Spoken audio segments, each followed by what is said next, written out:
মমতা বন্দ্যোপাধ্যায় বলেছেন বারবার, আমি আপনাদের পাশে আছি বলে এদেরকে রাস্তায় বসিয়েছেন। মমতা বন্দ্যোপাধ্যায় বলেছিলেন চাকরি প্রার্থীদের পাশে আছি, এই কথা বলে বলে চাকরি প্রার্থীদের রাস্তায় বসিয়ে রেখেছিলেন। আমি বাকি সবার কাছে যাব, বাকি দুজন অতিথির কাছে যাব। আমি অরুণিমার কাছে প্রশ্ন করব। অরুণিমা, এরম পাল্টিবাজ আমি কোথাও দেখিনি। একদিন বলছে লিস্ট প্রকাশ হবে, পরের দিন বলছে না প্রকাশ হবে না। এতে সুপ্রিম কোর্টের অবমাননা হয়, উনি ভয় দেখাচ্ছে চাকরিহারাদের। শুনুন, আমরা 3টে বছর রাস্তায়, কেন পাল্টিবাজ না ধাপ্পাবাজ এবং সবচাইতে মিথ্যাবাদী কি করেছে? আজকে রাস্তায় কেন? দুর্নীতির দায়ে। আজ 3 বছর আমরা রাস্তায় কেন? দুর্নীতির দায়ে। আজকে প্রত্যেকটা যোগ্য শিক্ষক শিক্ষিকারা রাস্তায় কেন? দুর্নীতির দায়ে। রুটে যেতে হবে, রুটে হলো দুর্নীতি, প্রাতিষ্ঠানিক দুর্নীতি। ওই ঘরে বসে টাকা দিয়ে চাকরি বিক্রি করেছে। বারবার মুখ্যমন্ত্রী বলছে পাশে আছে। কাদের পাশে আছে? ওই ম্যানিপুলেটেড ভাবে যারা চাকরি পেয়েছে তাদের পাশে আছে। আমরা যতদিন সোচ্চার হয়েছি, যারা দুর্নীতি করে চাকরি কিনেছে তাদের রিমুভ করুন, যোগ্যদেরকে প্রতিষ্ঠিত করুন। যারা রাস্তায় আছে করেননি, কোড আনকোড কেন চাকরি খাবেন না? কেন দুজনের হয়? যোগ্য অযোগ্য কিভাবে করবে? আজকে সেগ্রিগেশন করছে না কেন? অযোগ্যদেরকে বাঁচানোর জন্য। পিঠে ছাল চামড়াকে আর উঠবে আমাদের দেখার দরকার নেই। আমাদের জীবনগুলোকে নরক করে দিয়েছে এই সরকার। আবার বলছে বিরোধীদের চক্রান্ত। আপনি বলুন, পার্থ চ্যাটার্জি কোন বিরোধী দলের নেতা? মানিক ভট্টাচার্য কোন বিরোধী দলের নেতা? কুন্তল সুন্দর কোন বিরোধী দলের নেতা? চাকরি বেঁচেছে কোন বিরোধী দল? এই ঘর হলো ঘুঘুর বাসায় কারা চাকরি বিক্রি করেছে তাদেরকে বলুক।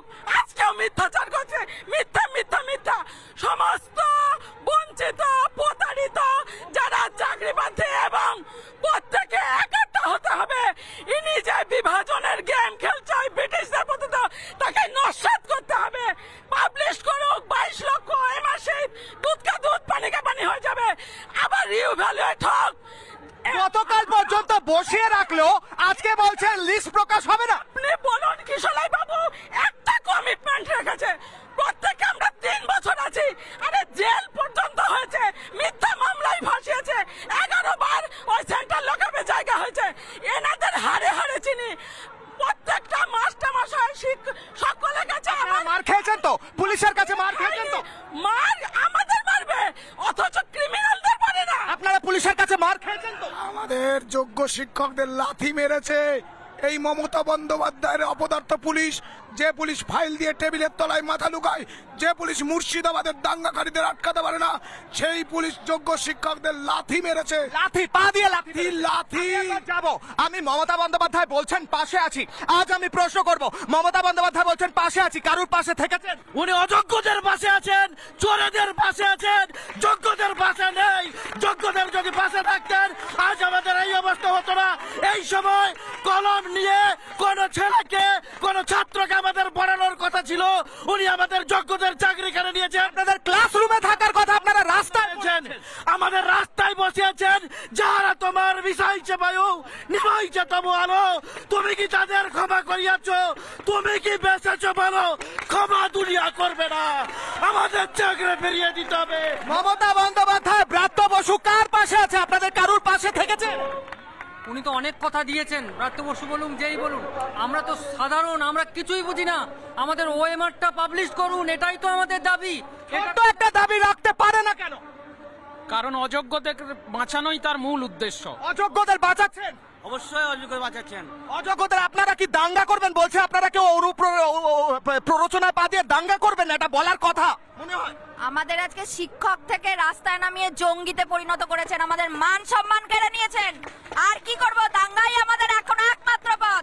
অনেক আবেদন, অনেক নিবেদন, অনেক ভালো মানুষই, অনেক শিক্ষক সুলভ আচরণ হয়েছে। এবারে আমাদের জঙ্গি আক্রমণ করতে হবে। বলছে ওনারা যে আমাদের জঙ্গির মতো রাস্তায় ফেলে রেখেছে। এবার আমি একটা বাইট শোনাবো, তারপর বাকিদের কাছে যাব। মমতা বন্দ্যোপাধ্যায় বলছেন যোগ্য অযোগ্য নিয়ে আপনাদের ভাবতে হবে না, আমরা বুঝে নেবো, আপনারা চলে যান। কি বলছেন মমতা বন্দ্যোপাধ্যায় শুনুন।